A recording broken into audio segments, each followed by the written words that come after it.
আচ্ছা, তোমার কি কখনো একবারের জন্য মনে হয়েছে তুমি অন্য কারোর চেয়ে জীবনে পিছিয়ে আছো? যদি তাই মনে হয় তাহলে ভিডিওটি শেষ পর্যন্ত দেখো, তোমার লাভ হবে। আর তোমাদের বোঝানোর জন্য আমি এই বিষয়গুলোকে 5টি ভাগে ভাগ করেছি। পয়েন্ট 1, জীবনে দেরি হওয়া মানে কোনো কিছু শেষ নয়। কারণ অনেকেই ভাবে আমার তো অনেক দেরি হয়ে গেছে, এখন শুরু করলে কি আমি কিছু করতে পারবো? আমি বলি হ্যাঁ, কারণ যারা জীবনে ধীরে ধীরে এগোয় তারা বহুদিন পর্যন্ত দীর্ঘ পথ পাড়ি দিতে পারে। উদাহরণ হিসাবে বলতে পারি J.K. রাউলিং, তার লেখা 30 বছর পর একটি বই হিট হয়। আবার জ্যাক মা বহু চাকরিতে রিজেক্ট হয়ে 30-এর পরে আলিবাবা শুরু করে এবং এখন সে সফল। তাই বলি, দ্রুত শুরু করাটা সফলতা আনে না, সেটা সফলতার প্রথম ধাপ। পয়েন্ট 2, ছোট অভ্যাস বড় সফলতার রাস্তা তৈরি করে। অনেকে ভাবে বড় পরিবর্তন মানে বড় কাজ। আসলে বড় পরিবর্তন করতে হলে ছোট থেকে শুরু করতে হয়।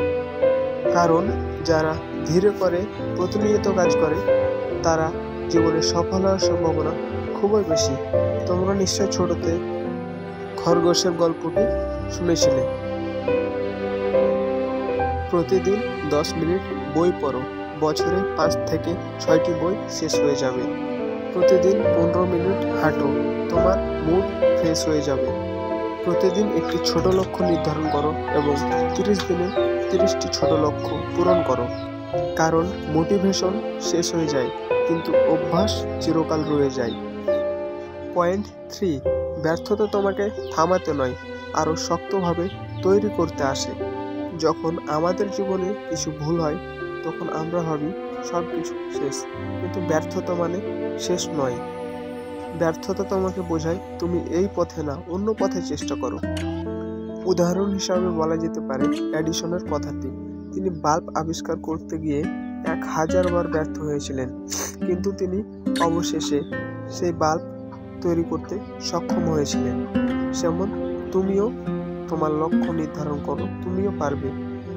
তোমার জীবনে নিজে তাকালেই দেখতে পাবে যেগুলো তোমার ব্যর্থতা ছিল, পরে হয়তো তুমি বুঝতে পেরেছো সেগুলো তোমার শিক্ষা হয়ে তোমার সাথ দিচ্ছে। তাই বলি, ব্যর্থতা তোমার শত্রু নয়, এটা তোমার শিক্ষক। পয়েন্ট 4, নিজেকে অন্যের সাথে তুলনা করা বন্ধ করো। তোমার সবচেয়ে বড় ভুল হয়তো তুমি নিজেকে এমন কারোর সাথে তুলনা করছো যার প্রফেশন আলাদা, হয়তো তোমার প্রফেশন আলাদা। উদাহরণ, কেউ হয়তো রিসোর্স বেশি পেয়েছে, কেউ হয়তো ধনী পরিবারে জন্মগ্রহণ করেছে, কেউ হয়তো আগে শুরু করেছে, কিন্তু তুমি তোমার লড়াই, তোমার পথ, তোমার গন্তব্য পুরোটা আলাদা। ইংরেজিতে একটা কথা আছে, কম্প্যারিজন কিলস কনফিডেন্স। এর মানে হলো অন্য কারোর সাথে নিজেকে তুলনা করতে গিয়ে তুমি তোমার আত্মবিশ্বাসকে ধ্বংস করে ফেলছো।